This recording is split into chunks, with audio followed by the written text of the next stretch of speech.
Dangote Refinery and fuel marketers under the aegis of DAPMAN and Petroleum Products Marketers Association of Nigeria, DAPMAN, engaged in a war of words over the marketers' allegation that the refinery was offering petroleum products at cheaper prices to foreign buyers and frequently reducing the prices to put financial strains on the marketers.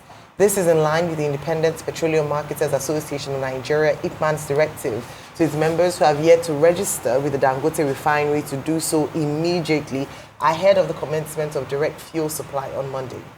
DAPMAN said the controversy when it accused the refinery of offering lower prices to international buyers while quoting higher rates to local off-takers of its products. But in a swift reaction, Dangote Group accused the marketers of selfishly killing Nigeria's petroleum transport pipelines, importing substandard petrol, causing regular fuel shortages and queues, and also subjecting the country to suffering. Joining us on the show to discuss DAPMAN's stance on Dangote slashing petrol prices and the commencement of its direct fuel distribution scheme is Ikem Ohia, spokesman of the DAPMAN and Petroleum Products Marketers Association of Nigeria, DAPMAN. Good morning, Mr. Ohia. Good to have you on the Yeah, good morning. Thank you very much. Thanks for the opportunity to at least be here with you. Morning, sir. And to state clearly our position. Yes. So we saw your, I listed some, I mentioned your position and the accusations against the Dangote Refinery and also their own response to what you said. It's interesting to say that, for the man on the street, a reduction in pump price of fuel is welcome. It's an organization or a company that is looking out for the welfare of its people, of the Nigerian people. But you coming out to say that there's an undertone to that that's not quite good, I'd like you to elaborate on that. And then this conversation around whether better quality of fuel, not knocking our engines, no more fuel shortages. We've seen that since Dangote Refineries come on stream, and to the man on the street, that is a welcome development. So what is DAPMAN's issue with what is meant to be good for the people of Nigeria? Thank you very much for that opening statement. For clarification, to lay background, first of all, DAPMAN as an association is a body of very patriotic Nigerian entrepreneurs who have invested heavily in the downstream, in the region of trillions. Okay?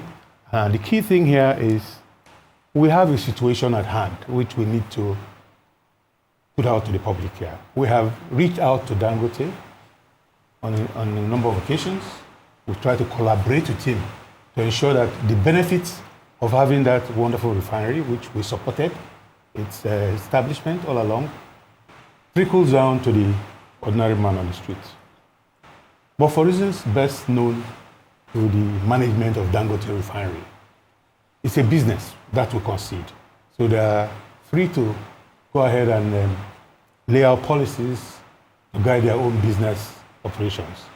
But in their dealings with us, as a large body of local marketers who technically supply close to between 60 to 70% of actual consumption of petroleum products in Nigeria, we need to bring to the attention of the public, sadly, because it's supposed to be something that ideally should be private, the fact that we're not getting the best in terms of value from our dealings with Dangote Refinery. A good number of our members have asked us to lift products, have placed orders for products, but unfortunately, there's this unfortunate situation whereby for products, for instance, for products that we want to buy, that our members apply to, we notice that there's a differential. The key one being the fact that for importers, there's those who want to now buy from him off by taking taking products by the ocean value. We find a situation which strangely gives us prices that are much higher than what it gives to international oil traders. We're talking of a 65 naira margin here, and that impacts negatively on us. And where he insists that we pick from the gantry, there's also, unfortunately, this 46 naira shortcut on it, which leaves us at a disadvantage whenever we pick products from him.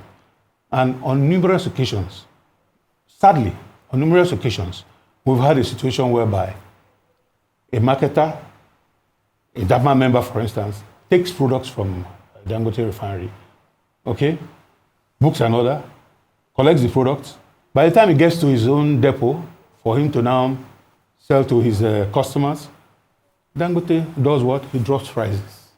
That has been consistently happening. Even of recent, he did that again. Okay? Dropping prices to 820, which appears okay. In all fairness to him, that's his own business style. But it impacts on us who have genuinely gone across to him, done a transaction with the hope that we'll make at least the marginal profit we get off per liter. And we end up being shortchanged. As a result, a good number of our members have had billions of naira in losses. But that is for us to swallow and for us because it's... So the counter argument is that you're also not engaging with the Dangote Refinery in good faith.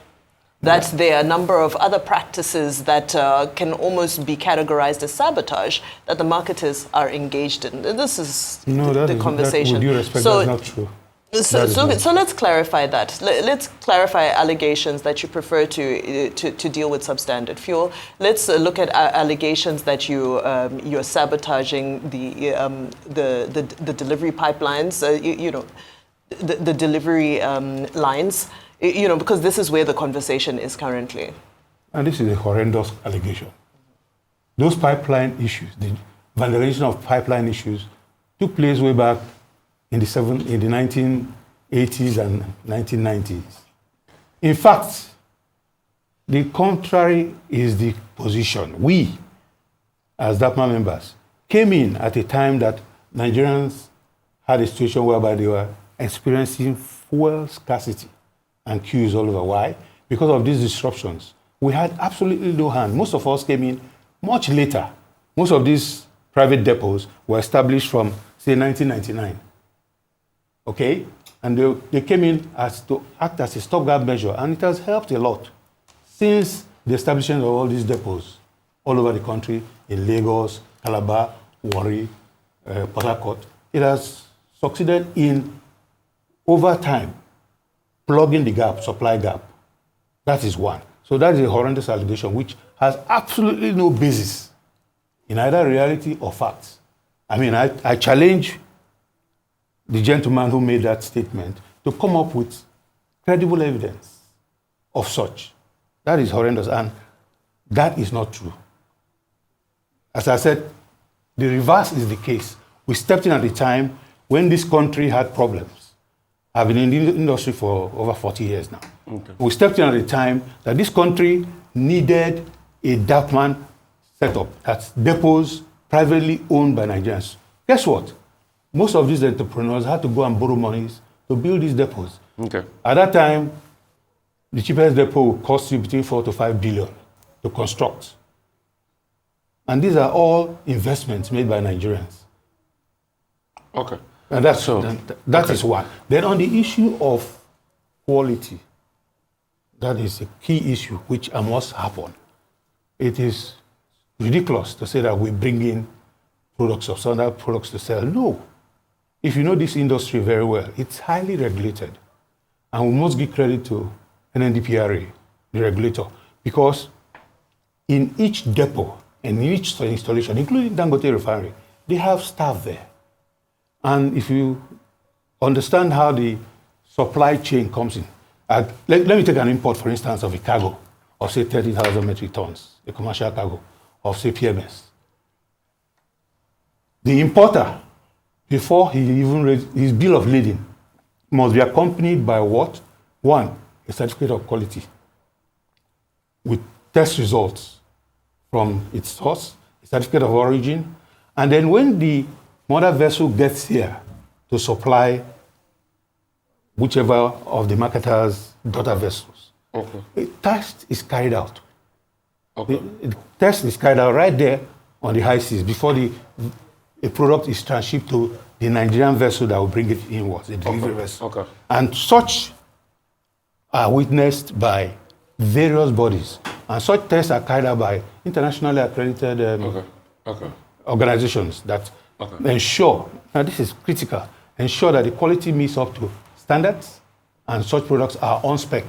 Okay, sir. Real quickly, because of time, and I appreciate you, and I understand the pain and the concerns of DAPMAN members, because we want everybody, to eat part of the pie of this country. Were such tests also carried out in 2022 when they brought in petrol that was knocking the engines of people?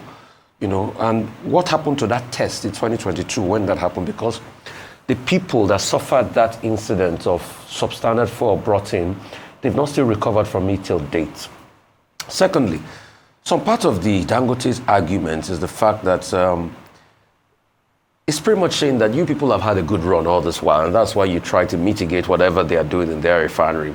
And it challenges you guys to print out, in the last 10 years, your tax audit report and your financial books so that we should be able to see.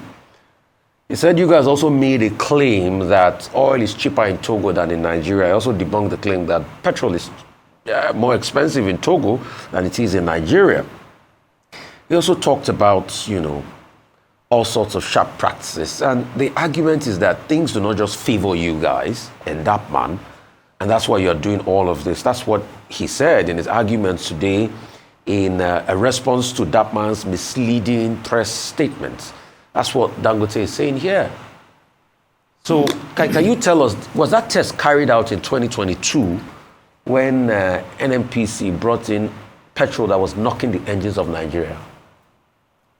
Unfortunately, at the time that incident took place, which was sometime in, I believe in February 2022, yes, we were then going through a transition period in this country. When NNPC brought in that product that had all-spec qualities in terms of its chemical composition, at that time it was not a DAPMAN company that brought it in. No, far from it. And in all fairness to the regulator and NNPC and the industry itself, they came together quickly to put in measures whereby they isolated these products in each of the depots that they are, and then, of course, steps were taken to make sure those off-spec products were blended and brought to let me read this to you. It might interest you. Yes, sir. It says, in January 2022, the Nigerian National Petroleum NNPC reported that one of DAPMAN's members had supplied petrol containing over 15% metal, well above accepted limits of methanol, well above accepted limit, but some blenders used to artificially raise octane levels beyond the anti-knock threshold, a questionable and unsafe approach. The result was widespread engine damage for thousands of end users, yet no government inquiry or independent investigation was ever conducted to determine the source or the intent on the full impact of the adulterated fuel. They claim, Dangote, not me, not Arise TV, not Rufai Hussaini, that it was a DAPMAN member that brought that in with an NNPC. I'm not aware of that, with due respect. It was one of the arrangements made for suppliers who normally supply NNPC to bring in such products. And I'm sure the tests that were DAPMAN members the suppliers that normally supply NNPC? One or two were. A couple of them were. So a couple of them were. So, and it was the supplier, yeah. And you said some DAPMAN members supply NNPC. It was the supplier that supplied NNPC that product, right? Yes. So there's a plausible effect to his claim that he might be correct, because you said one or two DAPMAN members were the suppliers to NNPC. NNPC, his words, not mine, claim that it was what they were supplied that they brought in that had 15% metal. And you also said, your a priori, that one or two of DAPMAN members are part of the suppliers of NNPC? I will not deny the fact that some of our members participate in the DSDP program, and that was under which that particular cargo was brought in. But as I said, swiftly, action was taken. But some of your members, do they bring in no unregulated cargo? No, we don't. But he said, as an industry that's person... That's an allegation which he has to establish and prove. Let him come out and state exactly who did that, with due respect. Okay, all right, yeah, with due respect. Because we have to be very careful here about allegations of such nature because of its legal implications, and that is clear. Yes. I maintain that presently, after that unfortunate incident, which DAPMAN members rallied around to help the country, isolate those products, make sure they were blended to spec before they were released.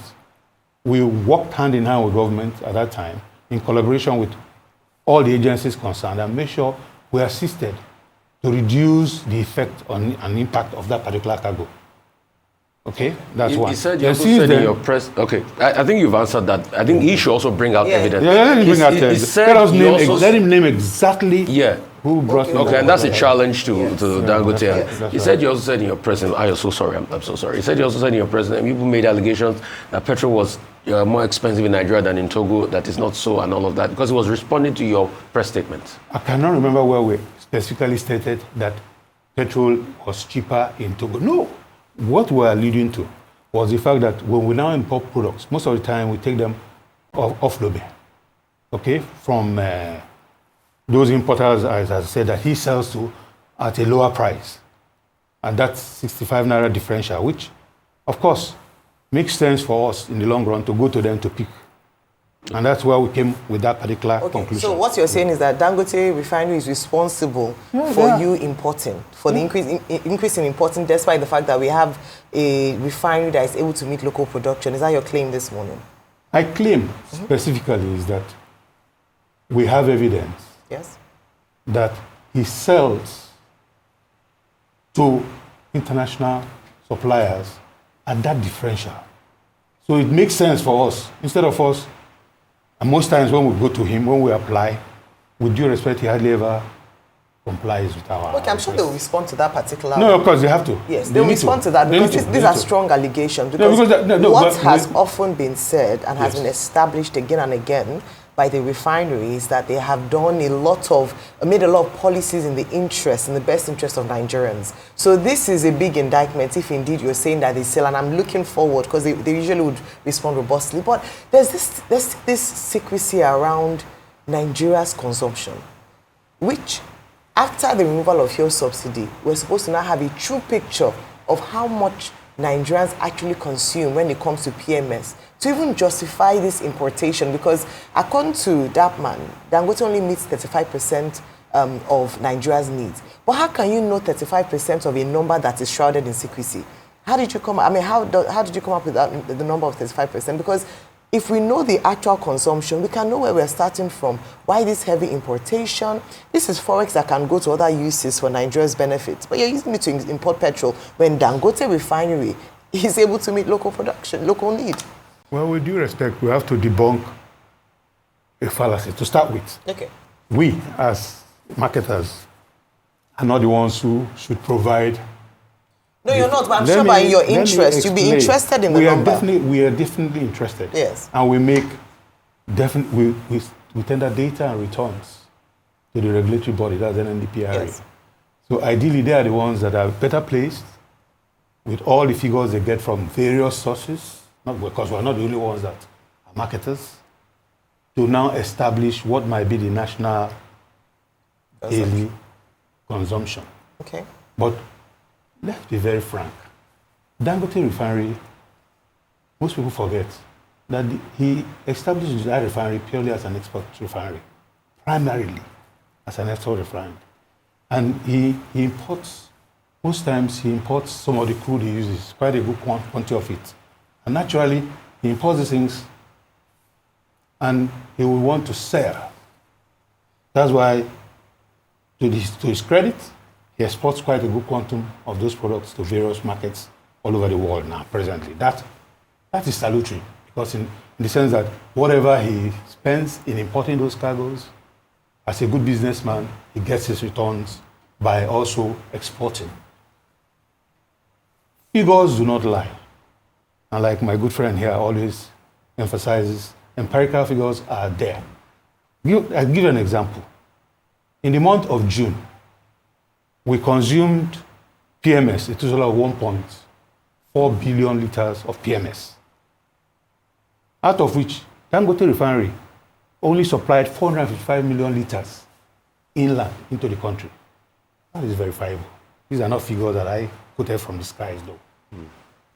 And that comes to about, say roughly about 30%, correct me if I'm wrong, of what was consumed. Where did the balance come from? It came from importers like DAPMAN members and other marketers who had to plug in that supply gap so that we will not have queues on our streets. Where did you guys import from? But there are various international suppliers. You approve them. Hope the quality was checked. Of course. In fact, maybe I should give you, this is an opportune time for me to explain how these cargoes are brought in. Please go ahead. With the little experience I've had at Ghana over the past 4 decades. First of all, as I mentioned earlier, when you want to open your letter of credit, you back it up with a bill of lading that has to have, along with it, quality certificates of wherever it is coming from the refinery or whatever source it is coming from. That must be attached. In addition, a certificate of origin so that we can trace wherever the source is, where that particular product is coming from. I hope I'm clear on that. Then when that mother vessel, most times there are cargoes in excess of, those mother vessels are between 60 to 120,000 metric tons. When they get to the Nigerian waters, we who have now, a marketer that has now placed that particular order, comes alongside with their own delivery, we call them daughter vessels. Yeah. Now, before that cargo is discharged into our vessel, tests are carried out. By let me finish. By international, by internationally acclaimed and accredited bodies like SGS, like GMO, and at every instance you have representatives of other bodies, health authorities, you name it. Yes, let me finish. Can those bodies be compromised? Because there are allegations of dirty fuel coming to Nigeria. That is a blatant. And if you are talking about the regulator, is it the same regulator? There were allegations that they didn't even have a proper lab working. They don't need to have a lab. They are accredited labs that serve them. Excuse me, with due respect. Do you bring in some of these fuels from Russia? We're not talking of Russia now. No, I'm just asking because these were the allegations that are flying around. No, it could be sourced by other marketers from anywhere. Okay. That's normal. The key thing here we're happy on is the quality of the product. Okay. Before I ask a question. It's tested, and then before it is even discharged into our daughter vessels. I understand you want to, get into detail. Unfortunately, our time is fast. And very quickly before you go, just in one sentence, why is it that we see, strike action, queues, shortages, and so forth leading this as opposed to mediation? Whenever there are conflicts between whether it be DAPMAN or Nupeng or Ipman and so forth and Dangote, the first thing we see is a rancor as opposed to mediation. Why are you choosing this strategy? No, far from it. We're not. It's the opposite. Most times we come in, mediate behind the scenes because as a body of very patriotic Nigerians, we have the interest of the ordinary man on the streets all the time. All the time. But we're not I'll saying make sure we come in. But surely you would go to court before you strike. No, but we're not talking of issue of striking. We don't go on strike. Yeah. I mean, before you cause shortages, excuse me. Yeah, before you cause shortages. From the background, most times, we always seek to intervene and assist in mediating. On a final note, what do you want from Dangote Refinery this morning? So just wrap it up this morning. The key thing here we want is cooperation and dealing with us on a fair level. We have had various meetings. Our executive, our governing council members have had various meetings with Dangote Refinery. We have even reached some understanding and agreements. Unfortunately, most times, none of these things are properly implemented. I make bold to say that. Because as I was previously a member of the secretary to the governing council of the last, that's of Dame Winnie Akpani, which was chairman, which had approved Dangote even long before the refinery, had made advertisements to him long before the refinery even got into production to see how we can collaborate. Now, I want to reemphasize that there's a need for us to state this year. We're in support of the refinery. What we want from the management of Dangote Refinery and Petroleum is a level playing field, an understanding for us to meet amicable that will be mutually beneficial to all concerned. We're businessmen. He's a businessman, so we want to work together. Thank you so much. Thank you very much. I'll suggest, I think you guys, you need a retreat. Go out somewhere, maybe far away and maybe one of the islands of Ilashe and just talk. And let's see how this can be resolved. Thank you for that suggestion. That's a good one, yeah. Thank you very In the much. interest of the Nigerian Yeah. Of course, naturally. That's at the back of our mind. If we give you time, that's what we've always Thank you. canvassed. Thank you.